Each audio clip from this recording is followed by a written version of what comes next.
ஒரு விதமான ஃபங்க்ஷன் நடந்தாலும் அந்த ஃபங்க்ஷனோட முடிவில் வோட் ஆஃப் தேங்க்ஸ் அப்படின்னு சொல்லிட்டு ஒரு நேரத்தை ஒதுக்கியிருப்பாங்க.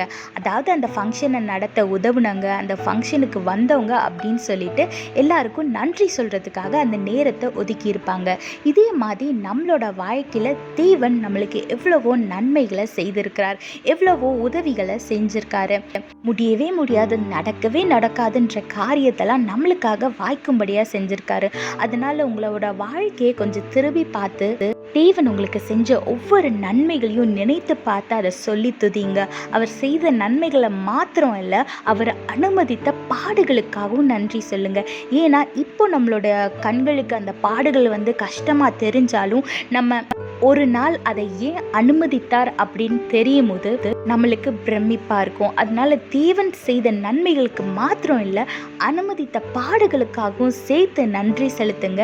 தேவனோட நாமத்தை உயர்த்துங்க. வேதத்தில் பாருங்க, 1 சாமுவேல் 7:13 போட்டிருக்கு, இம்மட்டும் கர்த்தர் எங்களுக்கு உதவி செய்தார்னு.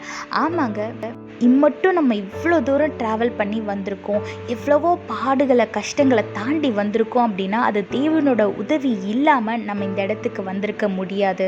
இன்னைக்கு நம்ம ஜீவனோட இருக்கோம் அப்படின்னா அது தேவனோட சுத்த கிருபை. அதனால எல்லாவற்றையும் நினைத்து ஒரு நன்றி நிறைந்த இருதயத்தோட அவரை துதிங்க, அவரோட நாமத்தை மகிமைப்படுத்துங்க, ஆசீர்வாதமான வாழ்க்கையை வாழுங்க. கர்த்தர் உங்களோடு கூட இருந்து உங்களை ஆசீர்வதித்து பாதுகாத்து வழி நடத்துவாராக. ஆமென். In every end of a function, they will give vote of thanks and they will thank each and everyone, those who help them to conduct that function, and they will thank everyone who has attended the function. Likewise, in our life, let us dedicate this day as a Thanksgiving day. No complaints, no petitions, only thanksgiving. Look what the Bible says in 1 Samuel chapter 7 verse 12. So far the Lord has helped us. Yes, our Lord has helped us in each step we took. If we are alive today, it is by the grace of God.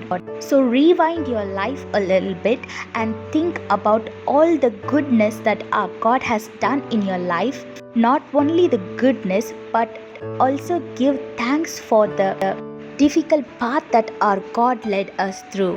Because now it might seem like those paths were allowed to hurt me, but when you come to know the real purpose of those paths that God made you walk by, you will be grateful. So dedicate this day to thank our God and thank Him with a grateful heart and give glory to His name and live a blessed and peaceful life. God bless you all. Have a blessed day. Amen.